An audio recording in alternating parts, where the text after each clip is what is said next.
Hello, everyone. I was trying to decide what story to tell here, and I decided I was going to tell a San Francisco story from back when I lived here. I lived here for 15 years. This was my first sort of perv home. And because, of course, I'm the sort of person who doesn't half-ass anything, when I first came into the community, I went from shivering newbie to like 24/7 hardcore, OG, old school, complete domination with true dominate masters in the dominate and the and I did that for 2 years because I'm super awesome.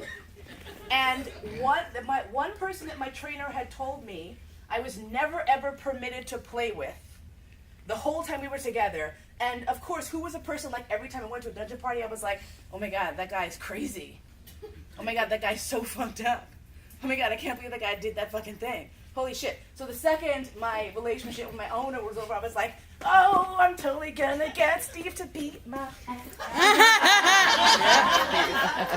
And Steve was a psycho motherfucker. And actually, to delineate him from other Steves, because I give everyone a nickname, he became in my lexicon Psycho Steve. And he would do some crazy fucked up shit. And there was like, for people who've been here a while, you know about the boot fucking and the wasabi, you know about the spit thing, you know, like there's a litany goes on and on and on. And at one point I was at his house, and he had me tied up in his garage, and he came out with this reciprocal saw, and he's lunging at me with it, and I'm like... And he said to me, aren't you scared? And I said, I've heard you talk about the fact that you have a girlfriend. I'm thinking probably she'd be really pissed off if you dripped blood on the floor. And he's like...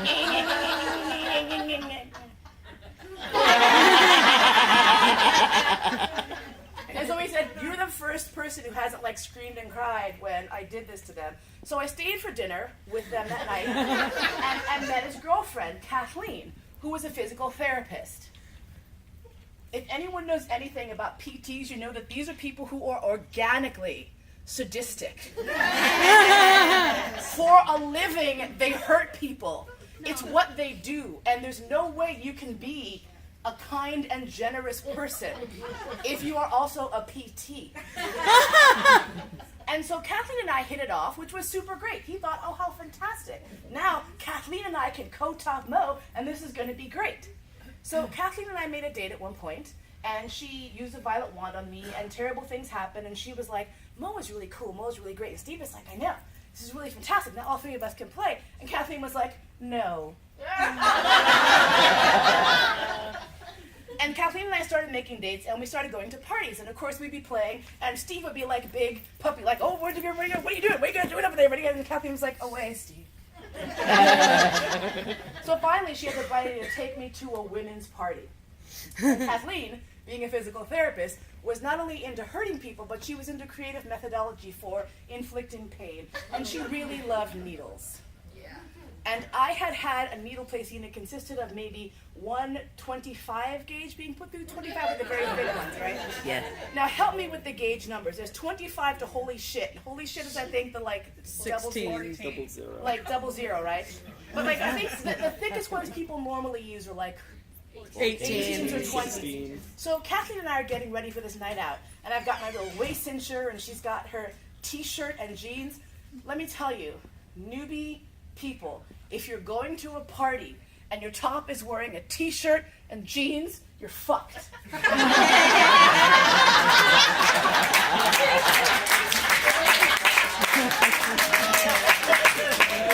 see these motherfuckers over here nodding in the pit too? Over here, like they know, they're like, oh yeah. If I'm wearing a t-shirt and jeans, I'm fucking some shit up. Because they don't give a fuck. They have declared a fuck-upsy on your well-being. They don't give a shit. They are there to fuck your shit up. So I see her in t-shirt and jeans, and I'm like, this is not going to be good. She starts pulling out needles, and she's like, 22, 25, 25. She's like, I have some 16s. And then she had, like, 14s, which looked like the size of, like, a lead pencil, right? Well, the lead in the pencil, right? So, you know, I'm looking at this, and she's like, I only have 20 of these.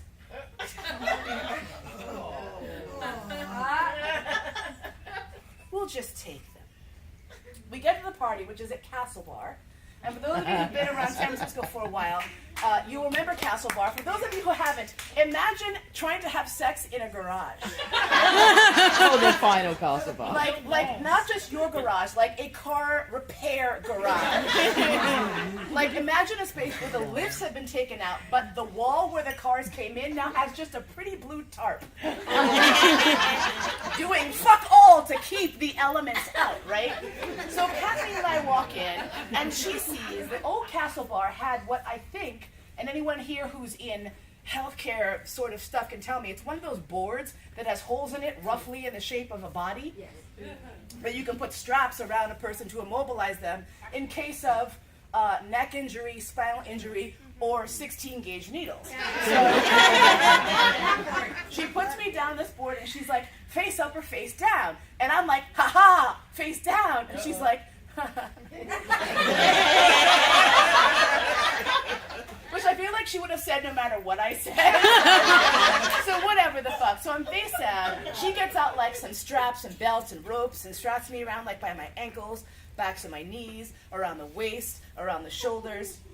And then she can't figure out how to tie my hands down. So she takes these little tiny thumb clamps.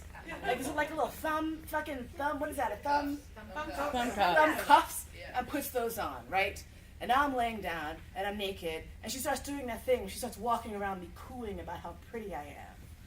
Because I'm an idiot. And I'm like, I am pretty.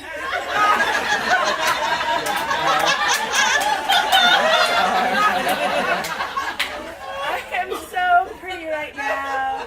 And she's like rustling things and setting stuff up and stroking my skin. And I'm thinking, okay, here we go. She's gonna like put a couple needles in me.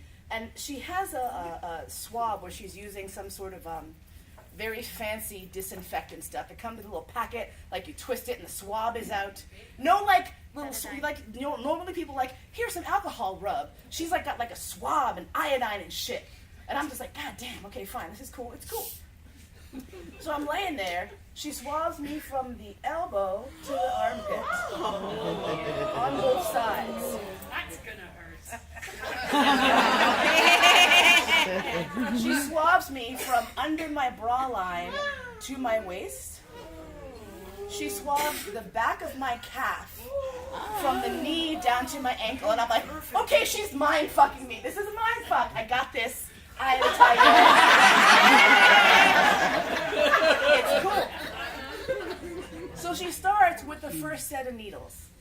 And she's got maybe like, 22s or something. Pop, pop, pop. She's good. So the first 3 or 4 needles on the back of my arm are fast. And it stings, but it's not that bad. 3, 4, 5, and then there's 10 needles under my left arm. She goes around to the other side. How you doing, Mo? I'm fine, Kathleen. That's good.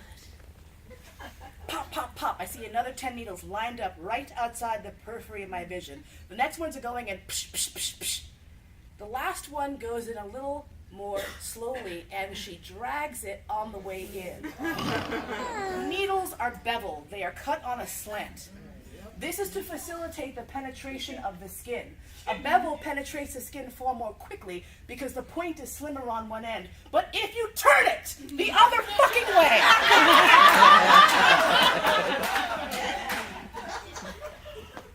you go from feeling so pretty to going, oh my God, you fucking bitch! Kathleen's sensitivity suddenly became very delicate. And she was not happy that I called her a bitch. She said, oh, I'm a bitch, am I?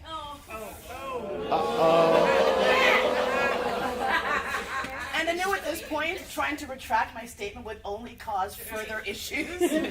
So I just tried to take this quiet approach. So she came around and made sure to show me casually as she was lining up the 18s. They were then going to go into my side. And those she took her time with as 1 went in and 2, and then 3, 4, and 5 on either side.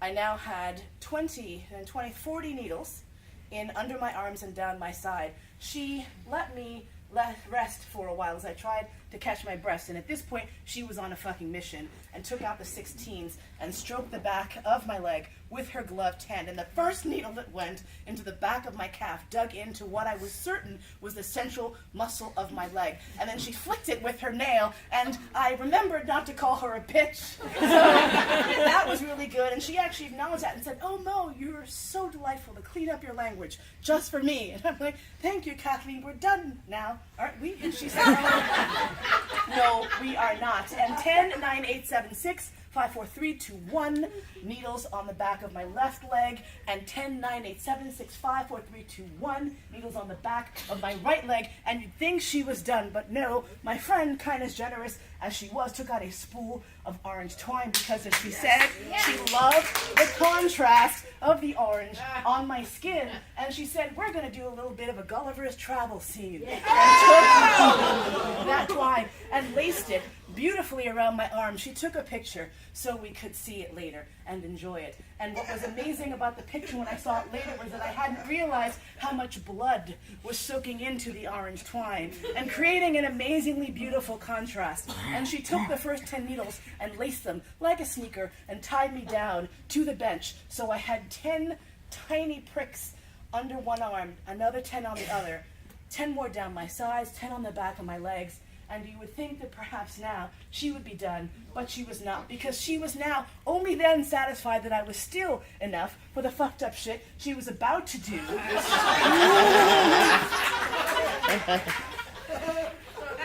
With a coat hanger and the metal paddle. And she did that for a while until in my head I was just singing the 12 names of 18 Hindu deities over and over again. Fucking seeing shit in another place, coasting, gone, fucking fucked up. And then she quietly unlaced them, telling me the whole time how beautiful I was and how well I was taking it for her, and patting me on the head and telling me what a good girl I was. So of course at this point she could have set my hair on fire, and that would have been okay. So she starts taking out the needles, of course, from the top, the first 3, 1, 2, 3, 4, 5, and I'm starting to coast on that adrenaline rush until the bitch, I'm sorry I fucking said it, bitch, flips the needle and drags it bevel side up on the way out of my arm. And I went into this happy sort of place where all that chatter that usually you have in your head just disappears and goes, and I'm high and I'm crying and I can't figure out why my feet hurt, but because it's been doing this for the past 10 minutes and the tops of my feet are bruised, but I'm trying to distract myself from the pain. But she's a switch and she knows that shit. And let me say I know there's no hierarchy in BDSM, but if there was, at the top of the pyramid of satanic deviant evil would be female switches.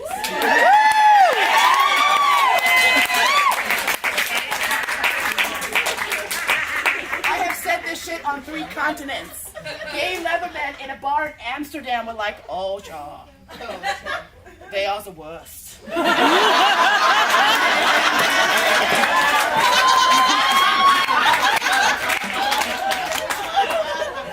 And she comes back. The needles on my side I don't remember, except that I couldn't figure out why my sides were itchy, and that was because there were 40 tiny dots of blood trailing all the way down my belly. The ones on the back she took out simultaneously with 2 hands, twisting the bevels up and out on each one.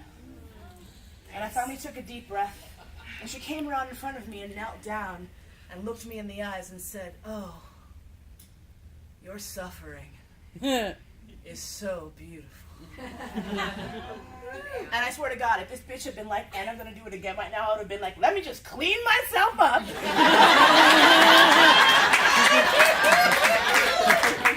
Because I am here for that. And she took me out, and I looked up and looked around and kind of came to, and I realized that the dungeon was practically empty, except these 10 women who were standing over in the corner like licking their chops. You know how it is? Like the vampires are just like, so much blood.